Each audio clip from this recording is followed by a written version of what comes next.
Um programa, gente, é muito chique, minha amiga. Gente, boa tarde. Estamos aqui em mais um Marcela Convida.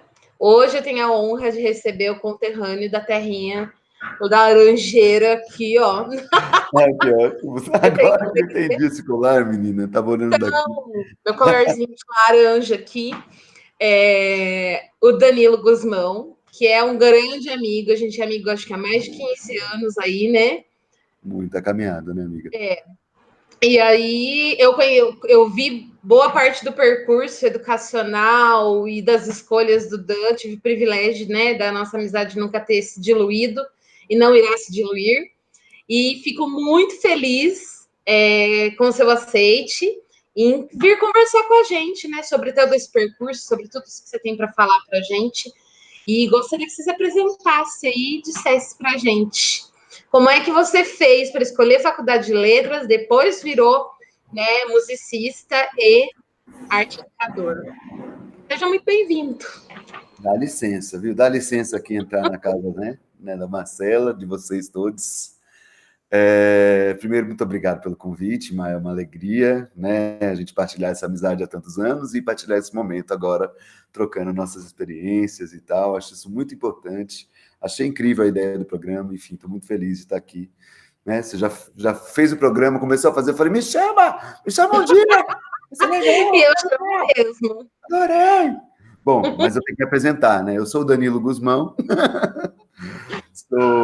hoje em dia eu posso dizer, sou músico, estou dizendo, sou músico, mas tenho uma trajetória como escritor, como arte educador e como professor, que eu acho que aí é um lugar muito próximo, né? A gente está falando mais de educação formal e educação informal, né? Então, eu passei por todos esses caminhos, sou formado em letras pela Universidade de São Paulo e sou nascido nessa Limeira réia, beleza de tudo. Hoje em dia não moro mais em Limeira, carrego saudades. Oi? Do lado de casa, mais especificamente no PH, No Parque pertinho de... Hipólito, nascido e crescido no Parque Hipólito, em Limeira, com muito orgulho e alegria. E, e hoje em dia moro no bairro do Ipiranga, aqui em São Paulo. Já tem 10, 11 anos que eu estou em São Paulo. E é isso aí. Vamos embora trocar essa ideia. Sim. E aí, Dan, seu ensino fundamental, seu ensino médio, onde você cursou, o que você fez, assim, né, de percurso educacional, pensando assim? Menina, eu saí do prezinho direto para o SESI. Tinha o SESI 5 em Limeira, acho que não tem mais, né? Só que mudou de lugar. Mudou, é outro agora, né? Que Prédio, agora é aquele todo modernoso, não é? Isso, No meu tempo era um prédio mega antigo na Boa Vista, que acho que, onde se minha eu irmã não me engano, estudou. na minha época, assim, ele era o SESI mais antigo do Brasil, ainda em atividade. Era, porque era tipo, o número 5 mesmo, o número era É, pelas unidades, a né? quinta unidade construída, né, no estado de São Paulo, uma Sim. loucura aí. Eu estudei no SESI 5, meu avô era metalúrgico, e naquela época, para você entrar no SESI, você tinha que ter um aparentamento com um metalúrgico, né, porque era um serviço escolar, digamos assim, para essa classe trabalhadora. E aí, meu avô era metalúrgico, eu consegui entrar por meio disso, assim, e o SESI era gratuito naquele tempo, era uma escola pública para um determinado grupo de trabalhadores, né? Isso era um negócio bem legal, assim, né? Enfim, e eu passei da primeira à oitava série no SESI 5. SESI Eu nunca também. musei. Oi? Eu também sou filhote do SESI. Filhote do SESI, né, amiga? Eu sei, você é do outro. Você é do Cezão, não é? Então, Cezão. aí, ó, Cezão. Eu era do Cezinho. E eu passei da primeira à oitava série. Isso para mim foi muito importante, assim, acho muito valioso, mas eu não tenho bem a experiência de trocar muito de escola, mas ter uma continuidade, um amadurecimento num espaço escolar foi uma coisa, para mim, foi bem, bem, bem importante, assim. Eu lembro que dá uma certa segurança, assim, que a gente que eu, né, eu nunca conheci o contrário, né, para dizer, mas realmente é uma certa segurança educacional, assim. Não era, hoje em dia eu olho, assim, não era um puta mega, desculpa o palavrão, um baita ensino, um negócio, sim, um negócio, nossa, meu Deus, de ponta, que eu saí de lá super inteligente, pronto para todas as universidades. Não, de jeito nenhum. Não. Longe disso, mas ainda tinha um ambiente um pouco mais amistoso, assim, sabe? No sentido de eu reconhecer aquele espaço, de ter professores que acompanhavam há muito tempo. Eram poucas mudanças de professor, eu lembro, assim, até pelo menos a Por quinta, série, né? quarta série, né? E eram 2 turmas por série. Então, assim, Duas, eram isso. muito pequena, né? Uma escola de poucas turmas, então tinha essa característica meio que familiar, assim, né? Da escola em si, né? Sim, e convivendo com a. E assim, você começava numa turma e seguia até o fim com aquela turma. E assim, Sim. eu lembro que da turma que eu entrei na primeira série, pouquíssimos deixaram a turma. Foi coisa de, no máximo, 4, 5 alunos deixaram de estar ali. Então era uma coisa que eu convivi com aquelas pessoas 8 anos da minha vida, todo santo dia. E isso foi muito legal. Hoje eu olho e falo, nossa, me dá uma firmeza, assim, sabe? Eu lembro que quando eu saí de lá foi muito difícil de eu entender um outro lugar escolar, assim. Eu falei, todo mundo falava, não, eu já passei por várias escolas, estou em mais uma. E eu, imagina, só conheci o SESI. Feliz da Eu vida, adorava. Enfim. SESI, Castelo Branco, Universidade. Aí, você foi para o Castelo Branco daí, né? Aí. Eu fui para o Trajano Camargo. Eu entrei no Trajano, primeiro eu prestei só a, a... Só um instantezinho, gente, só um instante. Gente, para quem está perguntando, né, se perguntando o que é o Trajano é a ETEC, né? Em Rio Claro, o nome é Bahia, e a gente acaba aqui em Limeira não chamando de ETEC, né? A gente chama de, fulano estudando Trajano, é ETEC, tá? É a mesma linha de escola. Pronto, voltei. Pronto. Então, gente, estava aqui com a minha filhinha aqui, ela vai fazer uma chamada de vídeo com 5 anos, gente. O futuro chegou. Mas o Trajano, você estava falando da ETEC, né? Também, né? Isso. O Trajano é uma escola, pô, muito legal, uma ETEC muito legal, né? Tinha duas, eu lembro que tinha aquela coisa, não, tem duas escolas maneiras de você entrar no ensino médio e que são gratuitas, né? Que era o Trajano Camargo, a ETEC Trajano Camargo, e o Cotil, né? Que é uma escola da Unicamp, que tem em Limeira. E aí eu entrei no Trajano só para o ensino médio, e aí depois de um ano você podia prestar o ensino técnico. Não era ao mesmo tempo, não era concomitante. O Cotil já era. O Cotil você prestava os dois. Não passei no Cotil de primeira, eu falei, beleza. E aí fui no Trajano, feliz da vida. Fiz também uma prova para entrar no ângulo, na época, na oitava série, mas era carérrimo, eu era um moleque de quebrada, Parque Hipólito, mesmo com desconto, papapá. Não, falei, mano, até ia ser da hora, mas não vai ter condição. Aí fui para o Trajano, entrei no Trajano e fiquei também os 3 anos lá. Prestei também o ensino técnico no segundo ano lá. Prestei, mas não terminei, porque não tomei gosto mesmo pela coisa. Na mesma época, eu também prestei o ensino técnico no Cotil, passei nos dois, passei no Trajano, daí só no técnico, né? No Trajano em administração e no Cotil em, como é que é? Informática, que eram os dois cursos que tinham, né? Que o pessoal, né, falava, não, tem que fazer, isso aí vai dar um emprego para você, isso vai ter futuro, sei lá, né? Aí fui fazer os dois ao mesmo tempo, estudava de manhã, de tarde e à noite. Uma loucura, um negócio de perder os cabelos, né? Imagina, quantos anos eu tinha? Devia ter 15 anos fazendo isso, 14, 15 anos, de enlouquecer o sujeito. E acabei abandonando o Cotil, vi que aquilo das exatas, da programação, não tinha nada a ver com o meu caminho. Segui na administração um pouco, mas fui até o último semestre, mas não concluí. Falei, não é isso que eu quero da minha vida, não estou aqui para fazer o pró-capitalismo, meu negócio é outro, aí contra.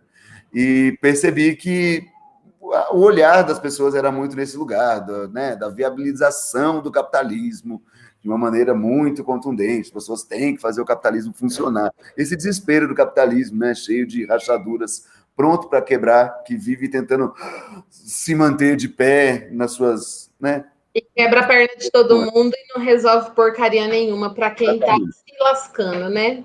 Exatamente. E a ausência de sentido, né? É uma ausência de sentido muito grande. Tem muito disso. Qual é a finalidade da vida?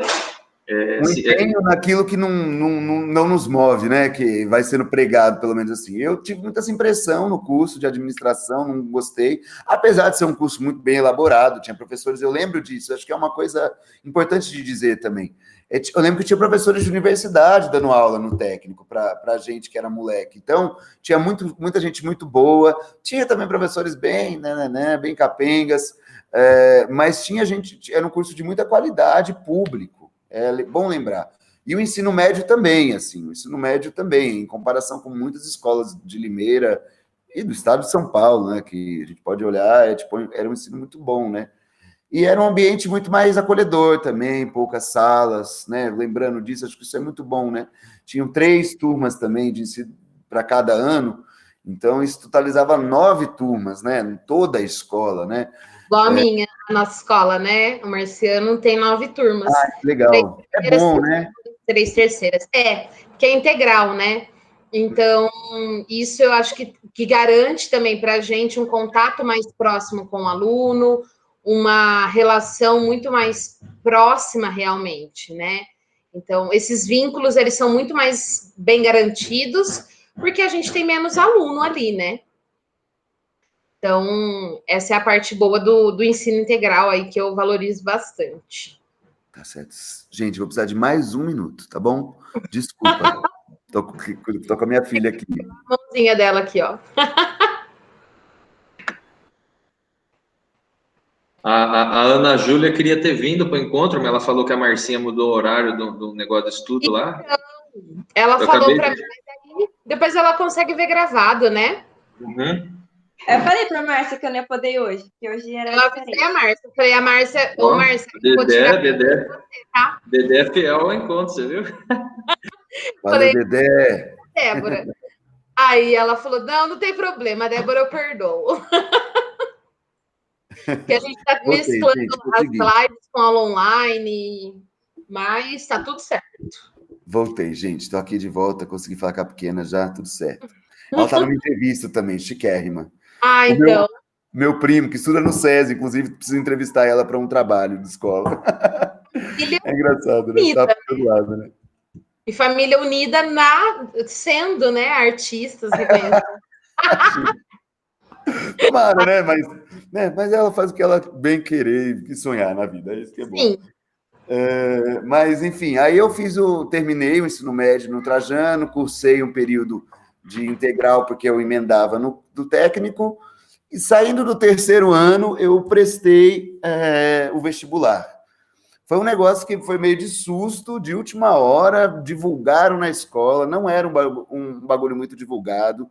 Acho que esse ponto é muito importante, né? A gente tem uma relação com o vestibular, como se às vezes tá aí, é só fazer, só entrar. Não, eu nunca em toda a minha vida havia ouvido falar de uma universidade gratuita e que proponha, sei lá, e cuja qualidade de ensino é a mais considerada, entende? Tipo, nunca na minha vida, minha família não vem de um ambiente acadêmico, ninguém né? Minha avó estudou até a 4ª série, minha mãe chegou a fazer a faculdade no ISCA, mas muito por demanda no trabalho dela, que ela fez, assim, mas não é uma coisa. O academismo não estava no cotidiano da minha família de forma alguma. Nunca vi pessoal ler um negócio em casa, tocar um instrumento, ninguém era artista, todo mundo classe trabalhadora, né? Metalúrgico, meu avô, minha mãe bancária, todo mundo muito ligado a um outro universo do trabalho que não partia de uma formação intelectual, a princípio. E aí eu ouvi falar, falei, você está brincando? Uma universidade gratuita, e você está falando para mim que é a melhor que tem, que a qualidade é boa, pô. E aí faz o quê? Como é que entra? Tá brincando, né? Existe, né? Como é que é? Um negócio chamado vestibular. Eu falei, tá certo. Vamos ver, né? Vamos ver. Falei, mãe, precisa 100 conto ali, meu. Eu sei que a grana, na época era 100 conto. Já era uma puta grana, hoje é mais, bem mais ainda, né? Deve estar uns 180, mais ou menos, a USP. Vai, já põe aí na É do conta. comum, né? Ano que vem vai ser 200. Então, aí, preciso de 100 reais, mãe, para fazer uma inscrição no negócio. Mas que negócio? Universidade, mano. Nossa, o que é isso? O que você está fazendo aí, esse negócio de USP? USP, já ouvi falar, vamos, então bora, 100 conto. Vai lá, aí você faz, aí, onde é que faz? Eu me viro. Fiz. Aí eu que não sabia nada, passei para a segunda fase. Não sei se é ainda 2 fases, são 2 fases. E a primeira fase era só múltipla escolha e a segunda era dissertativa, das matérias específicas do meu curso, que no caso eram História, Geografia e Português, né? E redação, que tem para todo mundo.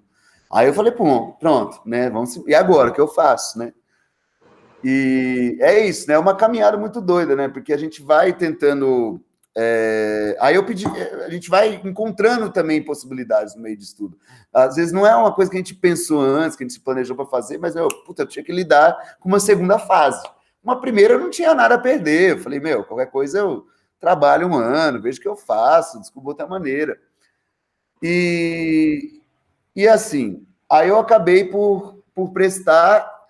Fiquei numa numeração, e aí tem outra coisa que a gente também não sabe, né? Existe um negócio que se chama lista de chamada. Tem a primeira lista, a segunda chamada, a terceira.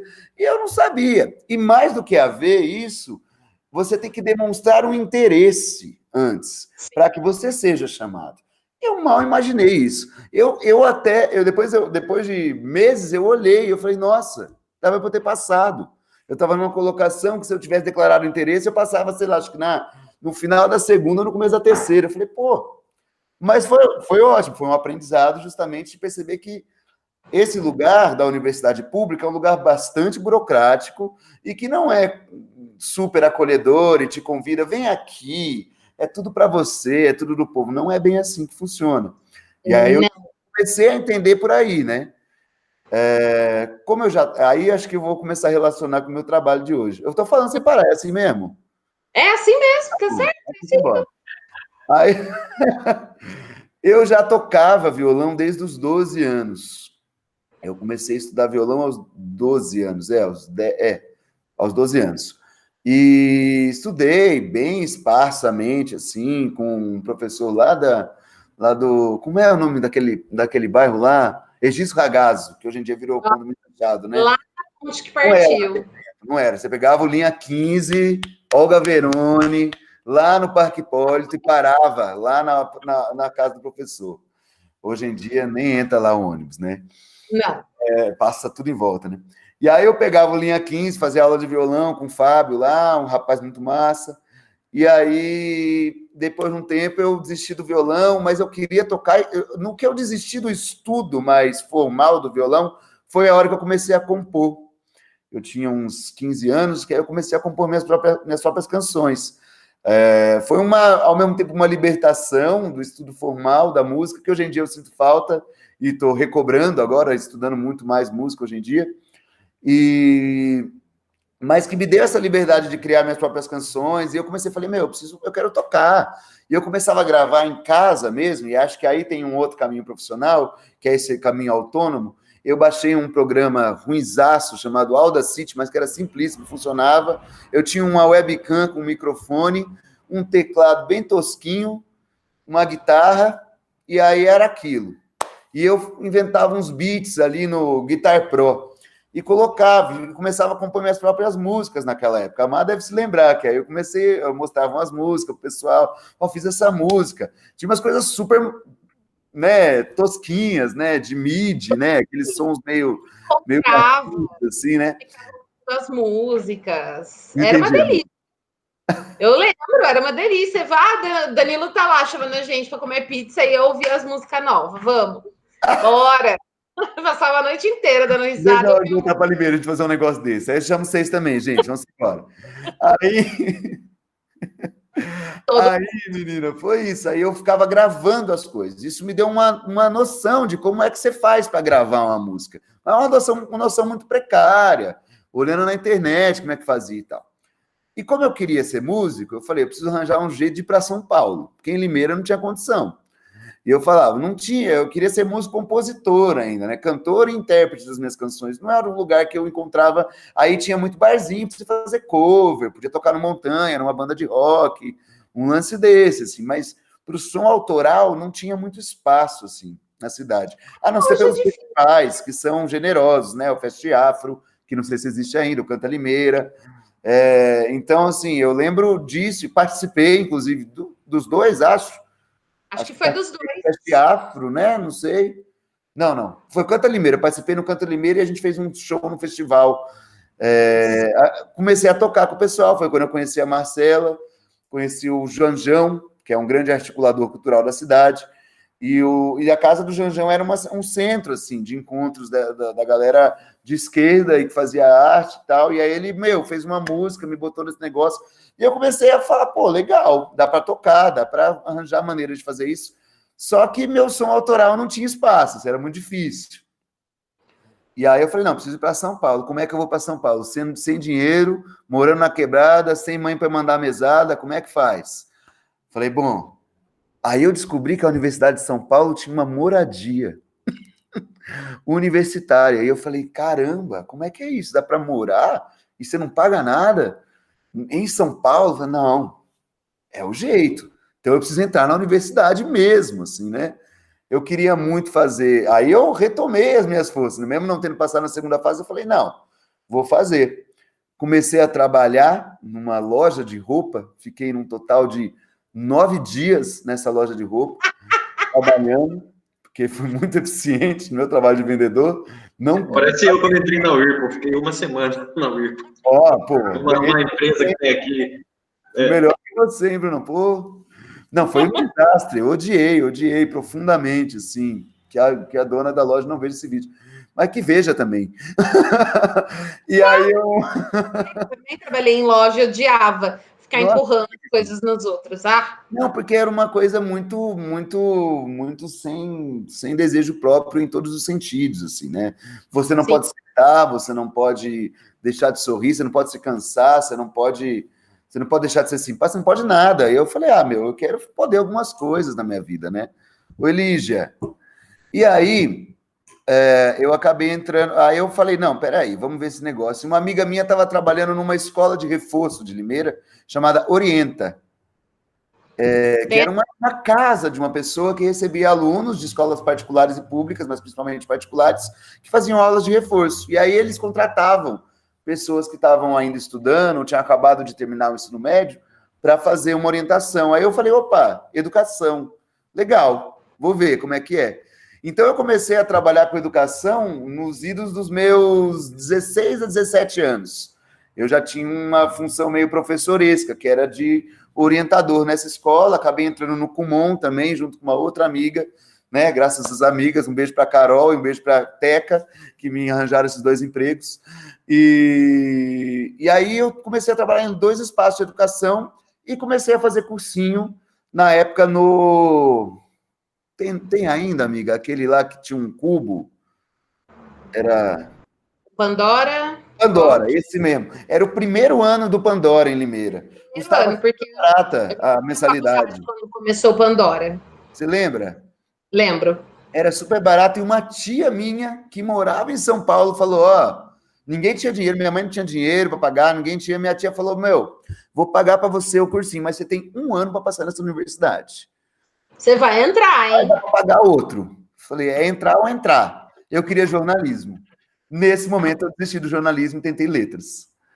Estamos com 2 que desistiram do jornalismo e foram para a licenciatura. Não, mas eu prestei história também. Tá vendo? Eu não... Porque não só porque eu gostaria muito de fazer jornalismo. Não, eu tinha que passar de qualquer jeito, porque eu me apaixonei pelas letras mesmo. Eu tive um professor maravilhoso, que era o Maurício, no cursinho, e só eu fiz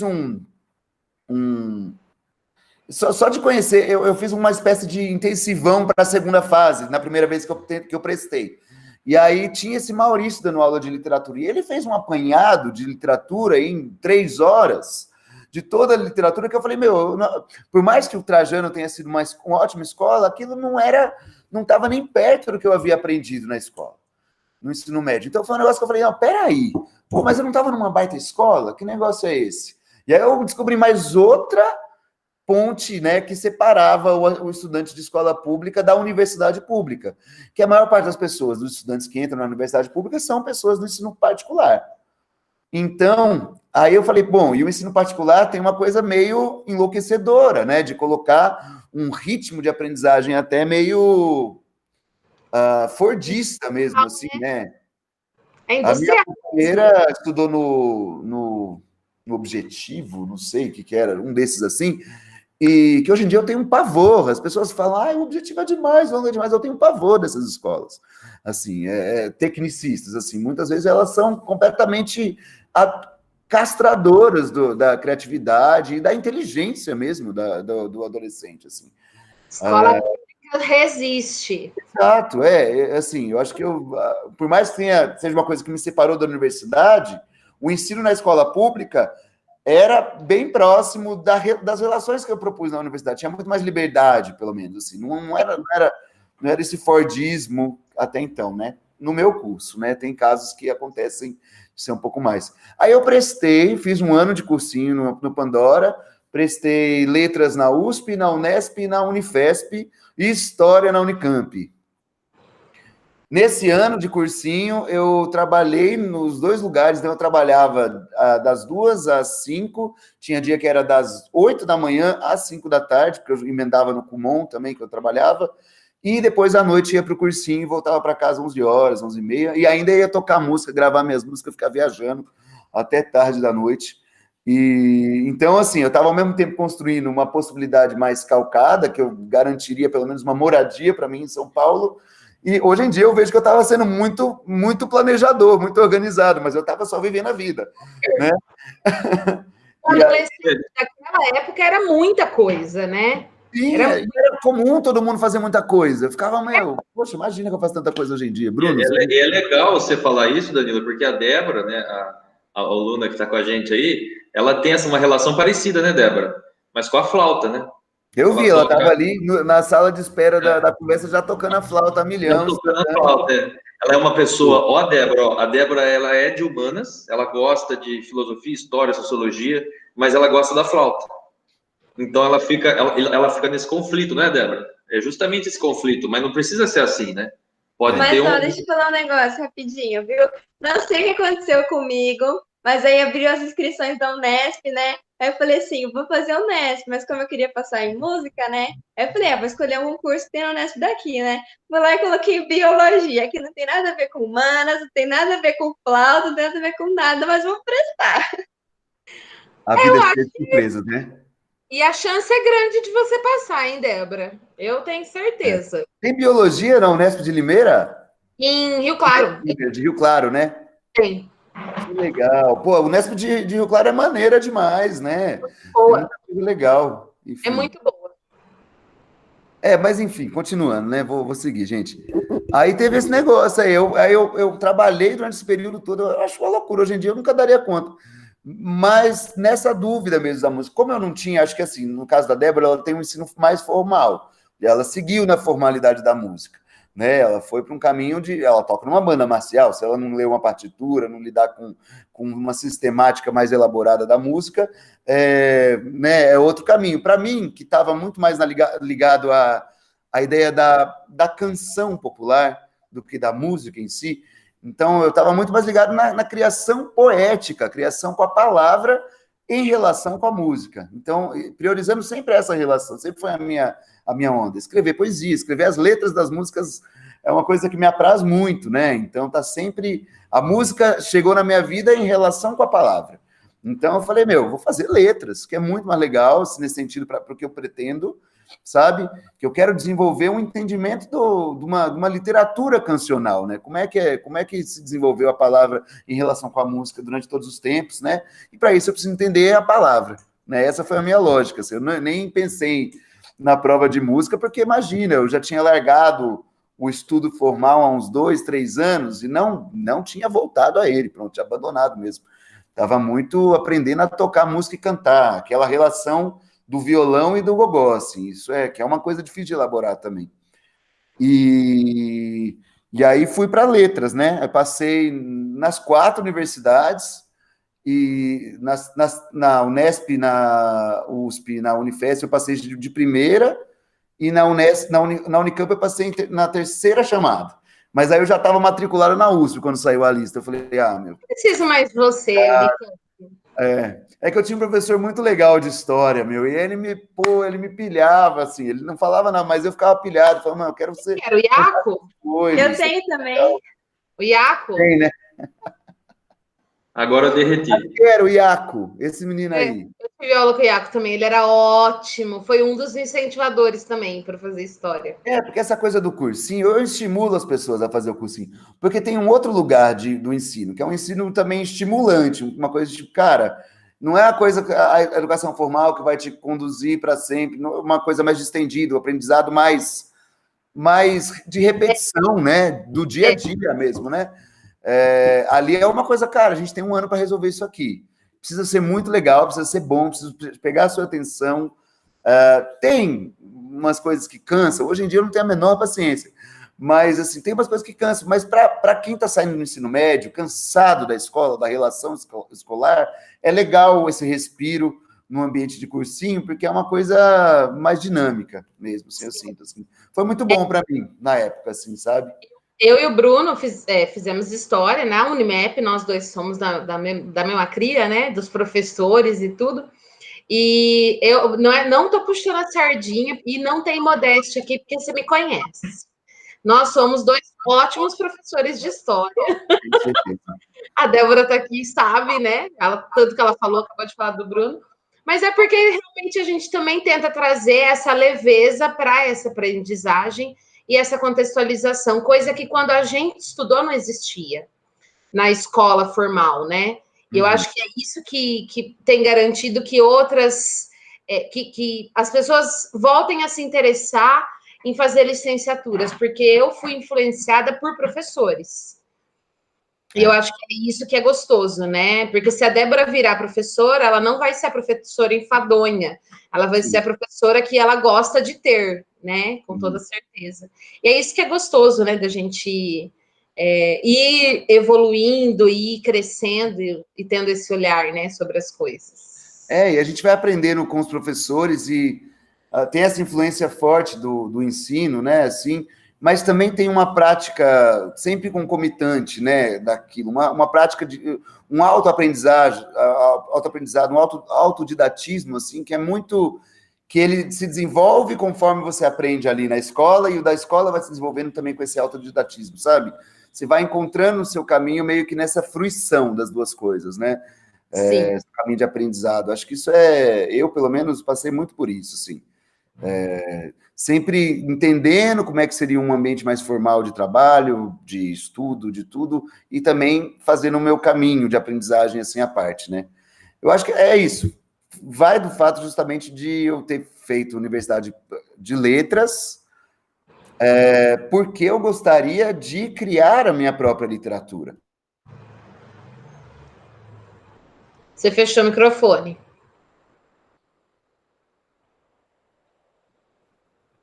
Aí. Geralmente, o caminho profissional e o caminho acadêmico das pessoas que vão estudar letras é um caminho de análise crítica, né, de obras, né? Você vai analisar obras literárias, como as aulas que a gente tem no ensino médio, você vai conhecer a obra pela análise, às vezes você nem dá tempo de ler o livro, e eu lia muito poucos livros, eu assumo que hoje em dia, se eu volto para o ensino médio, assim, tipo, eu perdi a oportunidade de ler coisas muito boas que eu acabei lendo depois, assim, gostando muito, assim.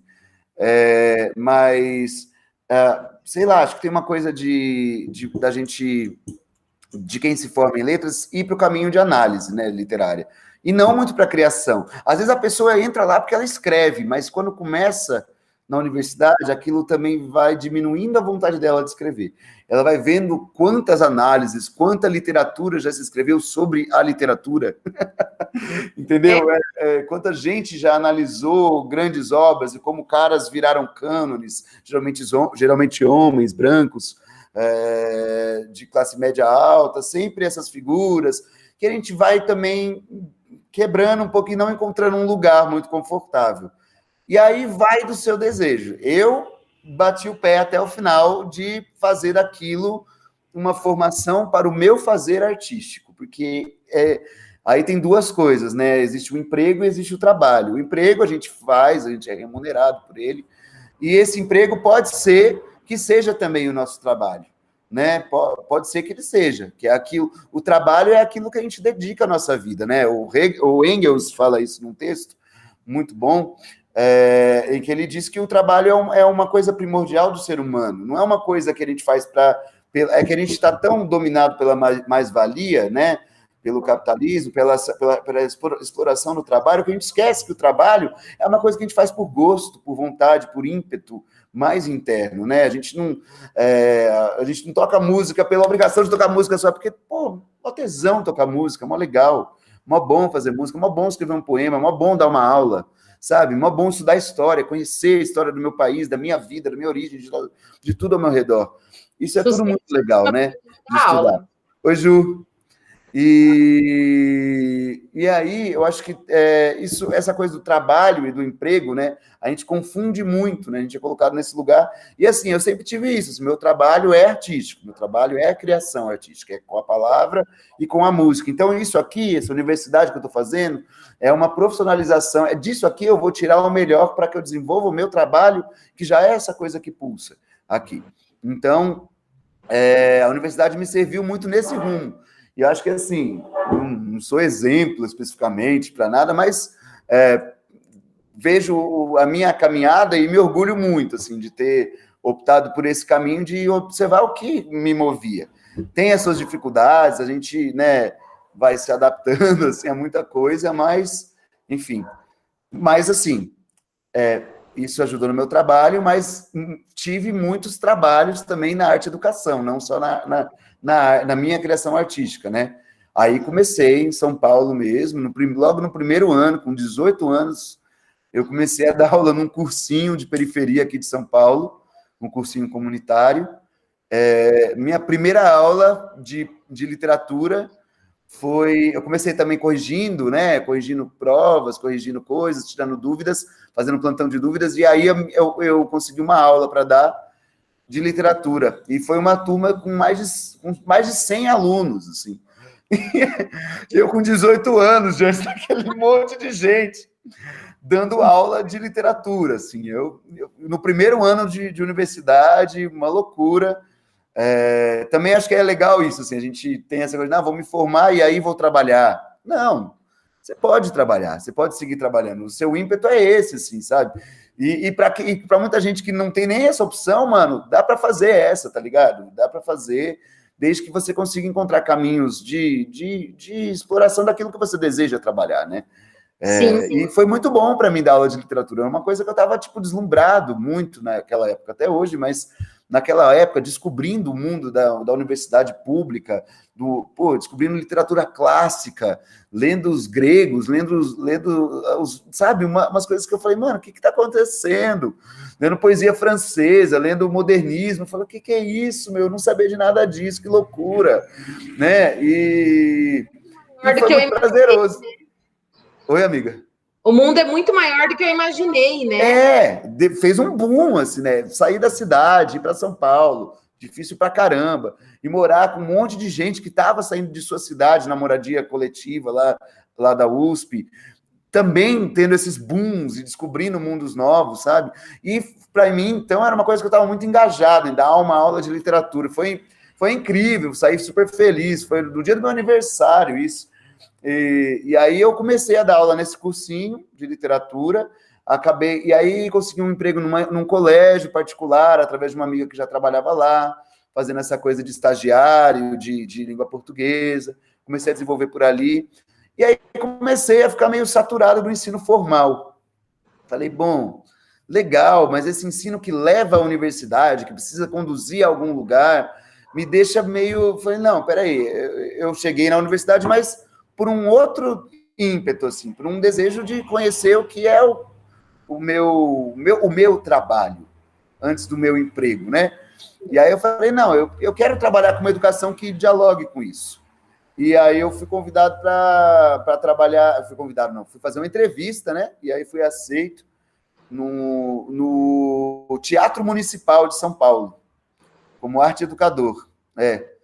E era um trabalho confuso, porque era para levar os visitantes, para conhecer o lugar, e naquilo eu fiz um trabalho de historiador, né? Muito, muito legal, assim. Acabei conhecendo, pô, que legal, eu já gostava de história, fui conhecer a história daquele lugar, de São Paulo, do centro de São Paulo, dos mármores daquele lugar, sabe, de toda a oligarquia em queda que ainda se sustentava naquela arquitetura.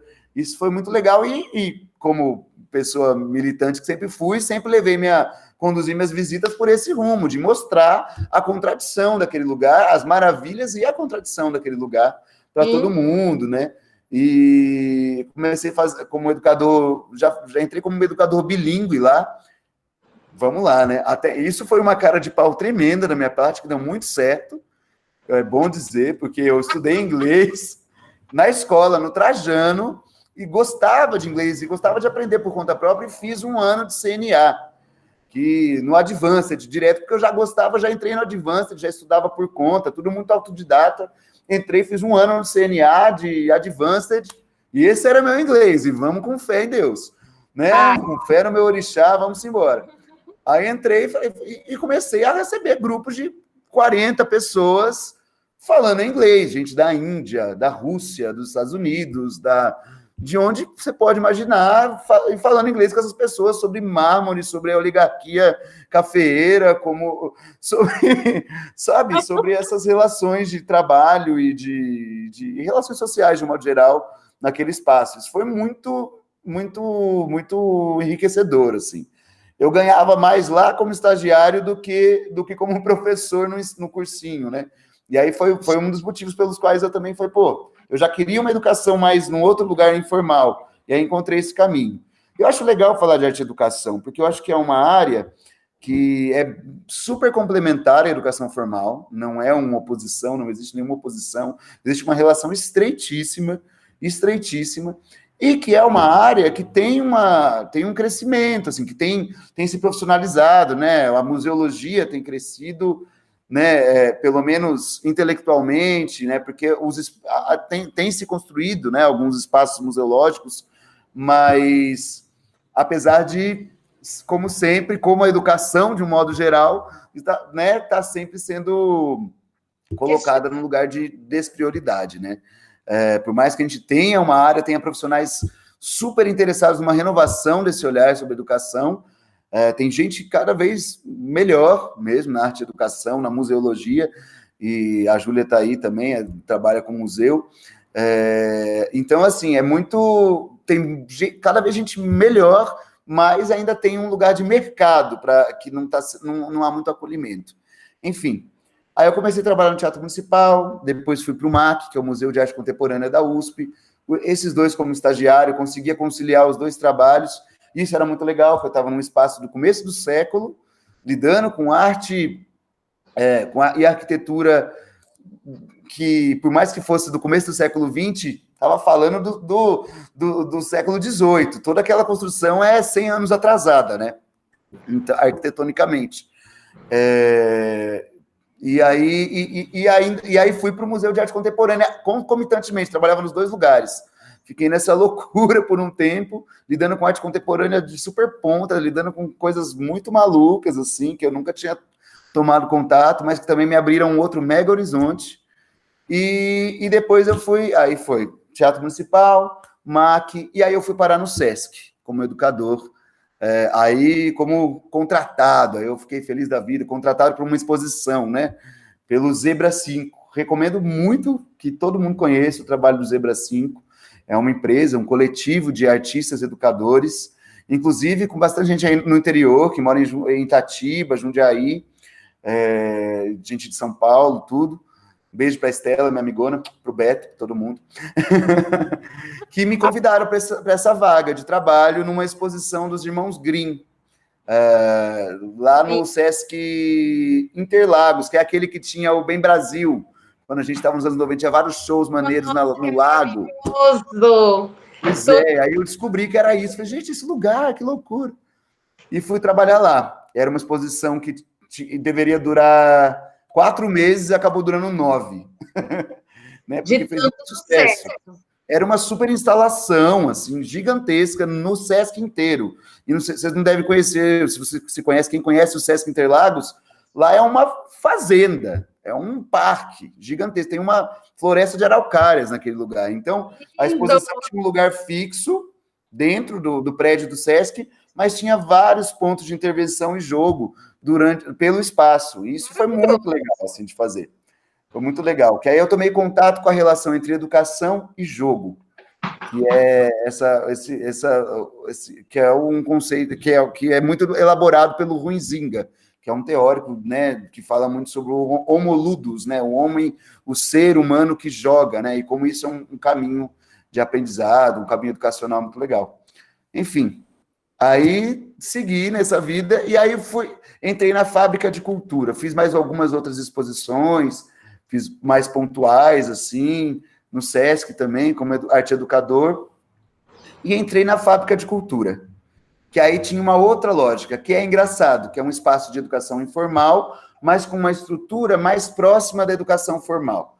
A Fábrica de Cultura, para quem não conhece, não sei, é um espaço de ensino de arte, que tem vários ateliês de várias linguagens artísticas, artes visuais, literatura, né, criação literária, autoral mesmo, danças urbanas, balé, canto, violão, cavaquinho, percussão, que mais? Grafite, tinha várias coisas, várias linguagens, e em São Paulo tem 11 fábricas de cultura, todas em espaços bem periféricos de grande vulnerabilidade social.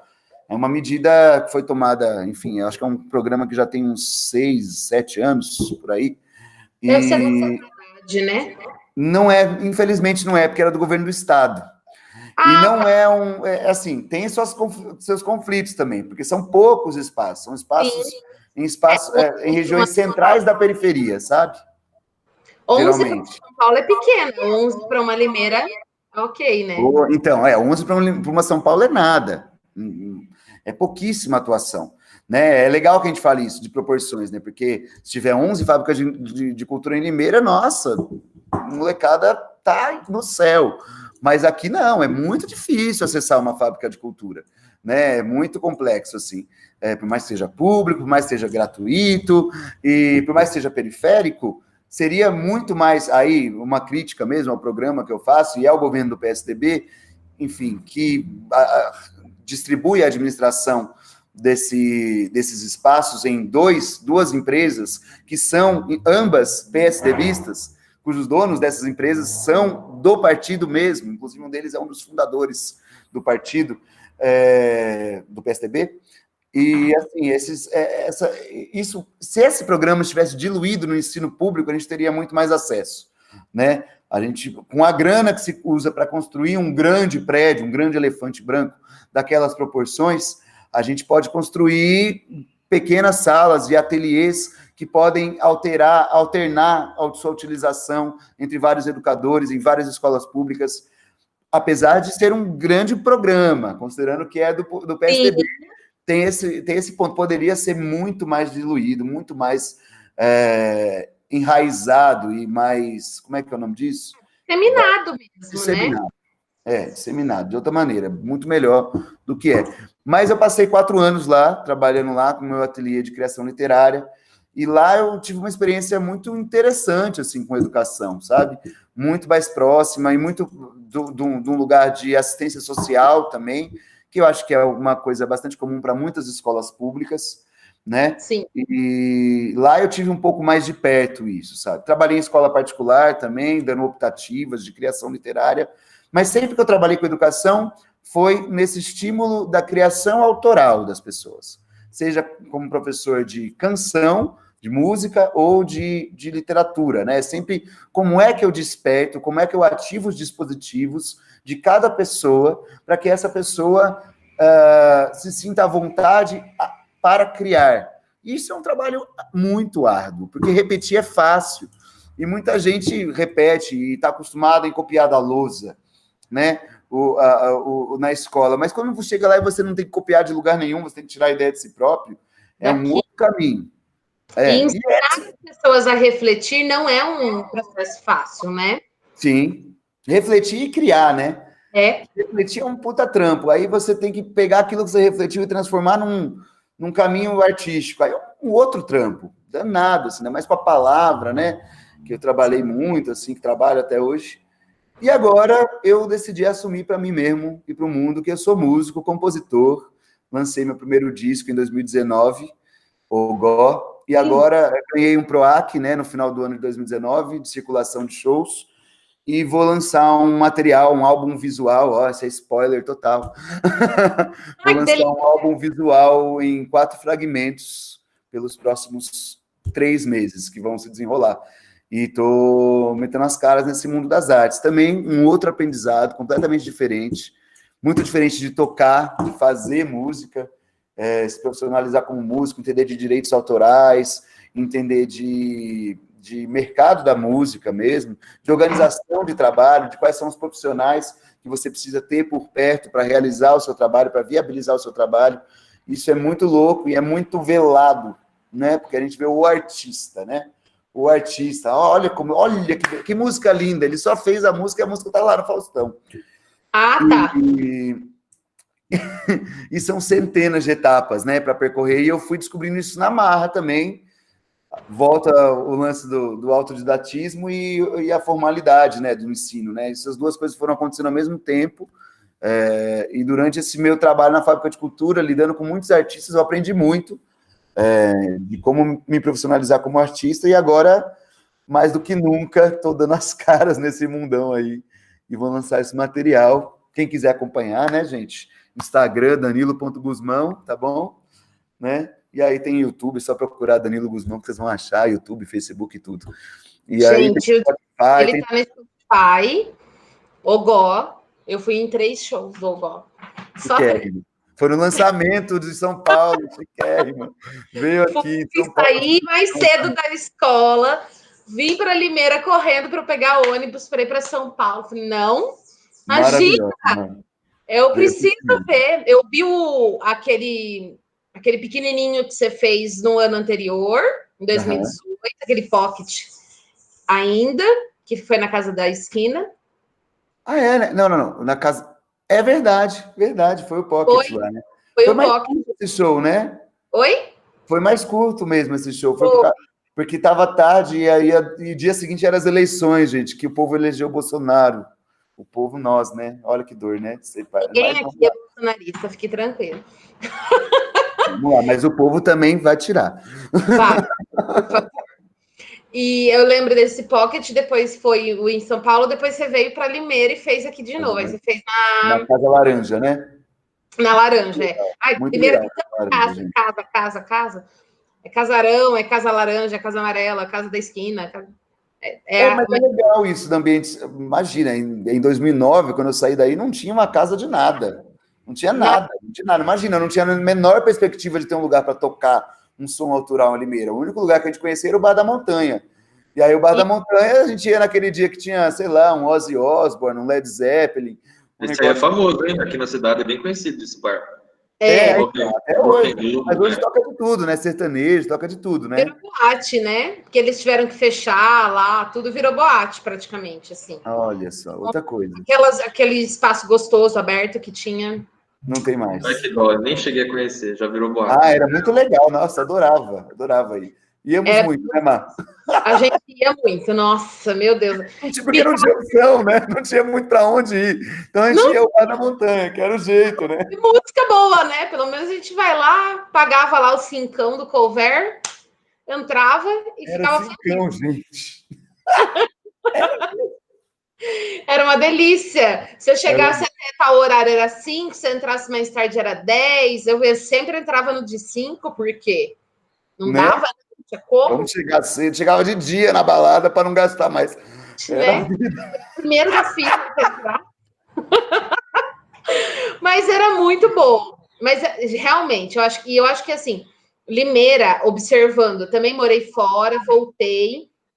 quando eu voltei foi quando a Unicamp estava chegando, e ver o movimento que a Unicamp gerou nesses últimos 10 anos em Limeira é muito bom, porque não estou dizendo que foram só os estudantes ou que foi só a universidade, mas eu acho que a questão da economia, de como a própria cidade hoje se encontra num outro ponto, né, de maturidade e de ser uma cidade de 300 mil habitantes na região mais rica do país, Limeira merecia isso, né? A gente que é limeirense merecia isso realmente, porque a gente não tinha muitas opções, não que a gente tenha 15 mil, né? Mas a gente tem muito mais do que a gente tinha hoje, né? 10, 11 anos atrás. Eu acho que a gente tem que valorizar, sim, porque são esses espaços que dão liberdade, que permitem que a música autoral entre, que o teatro alternativo entre, que a dança, que a literatura, né, autoral também entre. Então, a gente tem muito ganho. Foi na lida com a arte e educação, lá na Fábrica de Cultura, que eu fiz a minha primeira direção musical para teatro. As duas direções de teatro, as duas primeiras que eu fiz, que eu compus as canções de um espetáculo e dirigi todo o grupo, foi lá, como educador, porque existe uma parte da Fábrica de Cultura que se chama Projeto Espetáculo, que é um grande ateliê com mais de 40 aprendizes, jovens, atores e atrizes. E aí a gente monta um espetáculo com essa molecada. E aí, tipo, com tudo, iluminação, figurino, 2 diretores cênicos, um diretor musical. Era assim, pelo menos, na época. Hoje em dia já está com um diretor que quebra 3 galhos ao mesmo tempo. Faz tudo, coisas, né? Porque precarizou. Mas quando eu fiz... isso foi um caminho muito importante. Acho que essa relação, né, entre arte... Quando a gente fala arte e educação, mas estão muito atreladas essas duas coisas. É educação, no fim das contas. Eu acho que eu fiz educação como... usei a educação como um meio de expressão da minha arte, sabe? Durante esse processo todo, assim, no fim das contas. E a gente, do mesmo jeito que a gente pode usar a arte como meio de expressão educacional, sabe? Sim. No fim das contas. Acho que é um caminho de vias muito, muito semelhantes entre si. Então, a gente pode, quem trabalha com arte, tem vontade de trabalhar com arte, eu falo muito para essas pessoas, assim, isso, assim, faça, quando a gente está num outro contexto, que pode não ser especificamente artístico, a gente está desenrolando também o nosso fazer artístico. Né? Quando a gente está no emprego, se ele não tiver muito do nosso trabalho, a gente precisa lembrar do nosso trabalho, né? E aos poucos a gente vai aproximando essa ideia de emprego da nossa ideia de trabalho, né? O trabalho, que é essa coisa que é o nosso ímpeto interior, que a gente tem vontade mesmo de fazer para a vida, né, que a gente faz de todo jeito. A gente vai acordar cedo e vai dormir tarde pensando naquilo que a gente gostaria de fazer, sabe? Que é aquilo que nos move, né? Sim. Então, quanto mais a gente aproxima essas duas coisas, né, que é o emprego, a necessidade de ser remunerado também, com o seu fazer mais pessoal, eu acho que é o jeito mais fácil de chegar num caminho mais próximo do desejo mesmo, assim, né, não feliz nem nada, mas a gente é feliz fazendo as coisas e correndo atrás do que a gente tem, né, do que a gente pode, do que a vida nos oferece, né, mas é isso, assim, é um caminho de satisfação, pelo menos, assim, de olhar para o que já foi feito até então e o que está sendo feito agora. Isso é legal, eu acho. Esse é um caminho a se seguir, pelo menos. O que eu segui está funcionando. Não quero ser coach de ninguém. Não. Mas eu acho que, assim, a linha entre o coach e o realista, ela é tênue, né? Sim. E a gente... Mas a gente sempre pensa muito sobre isso, né? Eu e o Bruno, a gente sempre tem várias conversas sobre essa questão de muitas vezes a gente não se identificar com essa questão do ensino remoto e tudo, né? E porque é realmente muito frustrante em muitos pontos, mas é relembrar que é a única possibilidade que a gente tem e vamos, a gente nunca vai perder a nossa essência, né? Vamos realizar, né? É o que um coach vai falar para você, mas a gente sabe que não está falando isso para gerar um lucro para ninguém, nem para sei lá, para estimular o capitalismo. A gente está falando isso para nós mesmos, para que a gente consiga ter saúde mental, para que a gente consiga ter saúde socioemocional, assim, bem desenvolvido, porque a gente precisa realmente desses momentos, né, de reflexão, de compreensão. E eu acho que quando você fala dessa relação de emprego e trabalho, é muito, muito legal, porque muita gente não tem essa noção, né? Acha que são coisas distintas, são coisas iguais, são termos diferentes para uma mesma coisa, e não é, né? Então a gente tem que realmente diferenciar isso para que daqui para frente a gente consiga naturalizar mais essa questão. Olha, meu emprego é esse, mas o meu trabalho ele está direcionado para outras coisas e eu não necessariamente vou ser satisfeita ou insatisfeita, né, com o que eu faço, ou permanecer naquilo que eu faço, né? Sim. E às vezes é meio na marra que a gente aproxima essas duas coisas, né? É na marra. Tipo, o que você faz? Eu sou músico. E você trabalha com o quê? Quantas vezes a gente ouve isso, né? Tipo, professor, o tempo todo a gente ouve. Você só dá aula, você não trabalha? Tipo, como assim? E acho que né, dizer isso claramente para as pessoas, porque é uma confusão, né? É um problema, é uma confusão muito bem construída. Minha esposa está ouvindo aqui, né? E ela falou: eu também sofro isso, né? Porque ela é tatuadora, né? Aí falam para ela: mas você só tatua? Você não trabalha? Meu trabalho. Não, parece que todo emprego. Não, cuidado, Bruno. Todo trabalho que fuja do estereótipo do que é um emprego, parece que ele sofre uma certa. E às vezes é muito mais cansativo do que um emprego convencional. Porque se você trabalha no emprego convencional, muitas vezes você desliga a sua mente. Eu lembro, eu trabalhei no McDonald's 2 anos. E eu desligava a minha mente. Era um emprego tão intenso, mas parece que cansa mais quando você está envolvido, porque você dá o seu ser naquilo. Não é uma coisa, sabe? E isso é difícil de medir, difícil de explicar, né? E as pessoas confundem. As pessoas têm visões estereotipadas sobre os trabalhos. É o caminho certo, mas eu nunca consegui separar as coisas, não, cara. Se eu tiver um emprego, ele precisa estar perto do meu trabalho. Ele precisa ter uma relação muito estreita com o meu trabalho. Desculpa, Débora. Não, eu vou falar que é engraçado, mas chega a ser triste. Porque às vezes a gente vê pessoas pedindo, toca no meu casamento de graça, ou alguma coisa do tipo, só que você não chega para um arquiteto e fala, projeta minha casa de graça, ou advogado, me defende no juiz lá de graça, né? E é muito frustrante, porque assim, a gente gasta horas estudando, muito dinheiro para arrumar instrumento, porque às vezes precisa, para comprar instrumento, é muito tempo gasto para a pessoa pedir para ser de graça, sabe? Ou falar que pode ficar para o jantar, que o pagamento vai ser o jantar. É muito frustrante, eu penso assim, né? A gente tem que comprar microfone, interface digital, tem que comprar uma câmera razoável. Hoje em dia, inclusive na pandemia, vamos falar a verdade. Os músicos são os que estão se dando melhor na pandemia. Então o quê? Meu irmão? A gente teve que gastar com coisa que a gente nunca precisou na vida. Como disse uma amiga minha que é educadora lá na Fábrica de Cultura, de dança, de balé, não, ela dá dança contemporânea lá, a Larissa Prete, ela falou, cara, a gente se tornou... a gente deixou de ser educador para se tornar youtuber precário. É isso, somos youtubers precários agora, porque é isso. A gente tem que mandar um vídeo toda semana, com né, uma aula, cara, de dança para 30 pessoas. Ou, eu tenho que tocar, então como é que eu vou tocar? Eu tenho que ter um microfone muito massa, eu tenho que entender de luz, tenho que pegar aquele negocinho redondinho com a lâmpada de blogueiro. Agora, como é que é? É muito trabalhoso, né? Mídias sociais, por exemplo, né? Eu estou super tentando mexer com isso. Estou com uma empresa que está a menu da música, está administrando minhas redes sociais agora, mas é uma demanda para mim. Hoje eu sou uma vovó, assim, às vezes, do celular. Aí hoje eu fiquei um tempão gravando, que eu precisava gravar um Reels para o Instagram. Mas isso me levou 1 hora, assim, para eu gravar 30 segundos. Foi um negócio trabalhosíssimo para mim. Que aí é um negócio que tem que ficar fazendo, aí dá errado, aí meu celular é meio capenga, né? Quem diz que a gente tem um computador bom, quem diz que a gente nasceu com Mac, né?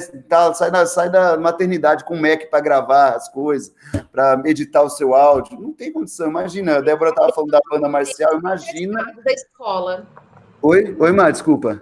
Ser emprestado da escola. Então, gente, como é que faz? Né? Não, e para gravar uma banda marcial, cada um na sua casa, com um microfone diferente, imagina, com um barulho de cachorro, de moto, de vizinho, de sei lá o quê, diferente. Vira uma paisagem sonora maluca, em que quase não sobram notas, assim, né? E para editar, para mixar isso, as pessoas não... Tem várias etapas, né, do fazer musical, né? Pelo menos da gravação de um trabalho, né? Acho que isso é importante de dizer, assim, que é uma coisa que eu tenho aprendido. Para você fazer um disco, para você fazer, você vai precisar, antes de tudo, ter elaborado esses arranjos, que não dá para chegar lá do nada e tocar na frente do microfone, ter elaborado, pensado, escrito, se possível, né, esses arranjos todos em partitura, para levar para os musicistas, para ensaiar com essas pessoas durante muito tempo, meses, se possível, para então, e assim, também ensaiar num clique na batida, né, na contagem do metrônomo, para isso ficar firme, para você ter esse hábito, para então chegar no estúdio, gravar cada um a sua parte, separadinho em cima disso, sabe? Para depois que tudo está gravado, a gente recortar todos os erros, ajustar tudo, que é o processo de edição. Depois da edição tem a mixagem e a masterização. A mixagem é uma espécie de engenharia da música, assim, que você coloca, essa guitarra eu quero ela um pouco mais aqui, essa voz eu quero mais alta, eu vou botar um efeito aqui, como se tivesse uma sala vazia, um reverb, né? Vou botar uma coisinha aqui, um detalhe bonito, uma coisa dessa no som. Tudo isso, que é uma coisa trabalhosa e carérrima, e depois ainda tem a master, que é o ajuste desses aspectos, desses volumes entre todas as faixas, para que a gente ouça um disco, né? E a gente ouve uma primeira música, e quando chega na segunda, ela não está 10 vezes mais alta que a primeira. Não, tem que fazer a master, uma equalização de todas as faixas de um trabalho musical. Isso se for um disco, né? E aí, isso é só para quê? Para ter o arquivo digital finalizado. Que aí você precisa prensar isso, caso você queira, né? Hoje em dia, muita gente não prensa, o meu próximo trabalho não vai ser prensado, meu primeiro foi, mas aí você prensa isso, caso você quiser, que é transformar em CD ou em vinil. Tudo isso, cada etapa dessa, por exemplo, não vai custar menos de R$3.000 para realizar esse trabalho. Muita grana. Você faz isso sem um trabalho, sem uma remuneração, sem que o seu trabalho seja considerado seu emprego, né? Sem um emprego, na verdade. Como você faz isso sem um emprego, né? Isso, é uma remuneração constante, é uma grana para se realizar um trabalho desse, né? E aí depois ainda tem o processo de lançamento, você contratar empresas de mídias sociais, de assessoria de imprensa, tudo isso é uma equipe, e as pessoas só veem quem? O artista. E não estou julgando as pessoas não estão erradas, a ideia, o mercado funciona dessa maneira, para que tudo seja ofuscado em nome da figuração central do artista. Mas, ao mesmo tempo, a gente perde todas as relações de trabalho. E isso é super difícil. Na hora que o cara está lá agradecendo 30 pessoas da listinha dele, ninguém está ouvindo. Mas se não tivesse aquelas pessoas, ele nunca estaria ali, né? Não, os agradecimentos não são à toa, né? Eles são muito reais, né? Sim. E aí a galera fala, o cara ganhou a Rouanet, o cara ganhou um PROAC, né? Agora tá suave. Eu não vou entrar nesse pormenor, porque, por exemplo, o PROAC que eu ganhei é um PROAC que existe 2 tipos de prêmio, né? Na categoria que eu ganhei. Um de 50 mil e um de 100 mil. Mas, absolutamente todos os detalhes são gastos com nota fiscal para a realização desse trabalho. Nada fica... Eu não posso ir lá pegar esse dinheiro público e comprar um chinelo Havaianas para mim, se me der na telha. Eu não tenho condição de fazer isso, nunca, né? Porque isso não está previsto no meu projeto. Então, aí muita gente fala, o artista tem mamata, recebe dinheiro do governo, né? É tão engraçado. E aí... É o discurso dos bolsonaristas, né, que fala essas coisas. Esse papo aí, conservador. E aí as pessoas não entendem que todo esse dinheiro não é um dinheiro de remuneração. Na verdade, inclusive, quando eu ganhei meu projeto, eu não coloquei remuneração para mim, o que foi um erro, inclusive. Né? Eu não coloquei nem um pouco de remuneração, eu consegui tirar um pouco, menos de R$1.000, para eu ser remunerado por todo um ano Não é R$1.000 por mês, é R$1.000 por um ano, né, de trabalho, né, desses 50 mil que foram gastos sabe, estreitamente, assim, num projeto de realização do quê? De um vídeo, né, que é um material para ainda galgar o meu trabalho. Então, são muitos anos na construção profissional do musicista, assim, muitos anos, muitas relações estabelecidas e também muita sorte em alguns momentos. Pode acontecer de sorte ou não, sabe? Tem uma coisa, mas assim, depender só da sorte das relações sociais, sem um empenho de trabalho cotidiano, sem entender cada uma das etapas que levam uma pessoa a se tornar um musicista e ser ouvido, tocar no Spotify, e como cada uma dessas coisas, né, se desenrola e tal, que eu nem falei, inclusive, como é que coloca uma música no Spotify, que é um negócio ainda mais complicado ainda. Tem mais outros setores vários para lidar, para realizar esse trabalho. E é isso, assim, a gente, como também não se vê o trabalho do professor, que o professor, para dar uma aula de 50 minutos, ele estudou 1h30 antes, né? Pelo menos, que eu estou falando ainda, estou sendo até, não estou sendo nem generoso, assim, para fazer aquela aula acontecer, para chegar de uma maneira, porque não é, eu sei, toma, eu sei esse conhecimento, toma ele aqui. É adquirir o conhecimento de trocar aquele conhecimento com a pessoa também, que, sabe? Trocar, não entregar nem nada, mas trocar, porque tem o conhecimento da pessoa e como relacionar o seu conhecimento com aquela pessoa, né? E não, toma aqui, esse conhecimento aprendeu agora, anotou, tá tudo na cabeça. Não. Não é bem assim. Sabe, a partir do que ela sabe, como é que ela vai entender isso que eu estou dizendo e como é que eu vou entender o que ela está dizendo a partir do que eu sei. Né? Essa relação direta educacional é uma coisa que fica também ofuscada, né? E não é reclamando, não, acho que, inclusive, sem a gente tem uma tranquilidade, assim, no coração de saber que sem arte, sem educação, ninguém é nada. E a gente, sei lá, por mais que a gente seja desvalorizado em vários aspectos, a gente sabe o nosso valor, sabe? Como artistas e como educadores, assim. E acho que é um foco muito importante para se ter esse, assim, para a gente seguir fazendo o que tanto deseja fazer, né? Sim. Não sei se o Bruno, a Lígia, a Débora tem alguma pergunta para fazer. A gente já estourou o tempo, como sempre. Desculpa, gente, eu fui, né? Normal, mas todo mundo estoura o tempo. Eu nunca consegui fazer uma live de 1 hora, é impossível. Impossível. Mas, né, se não tiverem nenhuma pergunta, gente, e assim, eu gostaria de finalizar, né, para lá no YouTube não ficar muito pesado, mas eu gostaria de finalizar essa conversa, é lógico, agradecendo mais uma vez, porque sempre é um prazer a gente conversar, essas nossas trocas, elas nos enriquecem, me enriquecem demais. Você sabe que eu sou grande paga-pau sua, divulgo mesmo, falo mesmo do que eu gosto, né?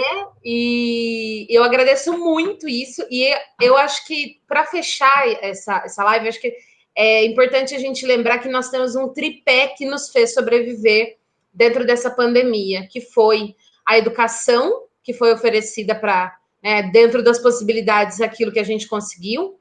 Sem arte, ninguém ia conseguir ficar dentro de casa, porque tá na Netflix, tá na Globoplay, tá no Spotify, é porque existe arte, tá lendo livros, é porque tá tendo arte, né? E a saúde, que é uma outra parte aí que é essencial e a gente não sobreviveria a tanto tempo isolado, a tanto tempo dentro de casa, né? Sem essas 3 áreas aí que pouco são valorizadas no país, mas que a gente está aqui e persiste porque acredita.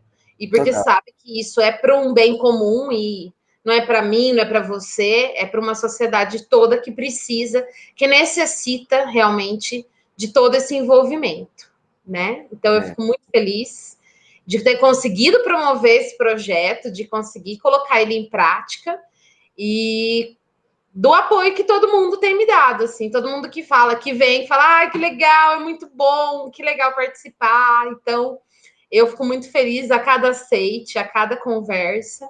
E, mais uma vez, muito obrigada. O meu aceite foi fácil, né, amiga? Eu que falei, me chama! Me chama! Mas eu tinha que chamar um artista, gente, impossível, impossível. Imagina. A gente tem que ter todas as profissões mesmo, né? Eu acho muito importante. Eu acho que é nesse jogo e nessa intenção que eu pensei esse projeto e estou executando ele. Vamos ver até quando ele vai durar, espero por muito tempo, né? Em alguns momentos eu quero retomar as pessoas para que a gente aprofunde algumas falas, algumas conversas que a gente teve, porque eu acho que esse é um espaço livre para que a gente possa fazer realmente essas conversas que são tão importantes, né? Então eu sou puxa-saco da minha própria pessoa, mas porque eu acho que realmente esse tipo de projeto ele leva de uma outra forma também conhecimento e não só informação, né? Porque essa para mim é a grande graça e importância do que eu faço aqui e do que eu faria dentro da escola, se eu tiver oportunidade, no presencial também, porque é ensinar o que eu gosto, não adianta. Que bom. Isso, gente. Muito obrigado. Obrigado pelo convite, obrigado por quem participou, obrigado mesmo, assim, é muito... Essa é a primeira live que eu faço conversando só, sabe? Eu estou feliz com isso, assim. É bom, né? Preocupado tanto com tocar um violão e acertar tudo, o figurino e tudo. Falei, não, vou botar uma camiseta, tá tudo certo. Vou lá, ficar à vontade de conversar com a Mar. Muito obrigado. Foi muito bom, inclusive, repassar a minha trajetória. É legal olhar para a caminhada que a gente fez até aqui. Isso é muito importante. E encontrar companheiros e companheiras que estão aí no corre também, ver que a gente tem coletividade, tem força e tem muita caminhada para percorrer e muita gente para derrubar. Muito. Muito para derrubar. Que a gente está passando. Vamos embora. Semana que vem a gente já tem uma ideia de convidado, mas eu não dou spoilers, porque assim, né? A gente às vezes tem as nossas... assim, né? Às vezes não dá certo com uma pessoa, a gente conversa com outra. Então, sem spoilers, mais uma vez, mas garanto para vocês, semana que vem, dia 3 de novembro, estaremos aí no mais um Marcela Convida. Beijão e boa tarde. Falou, galera. Um abraço. Valeu. Beijos.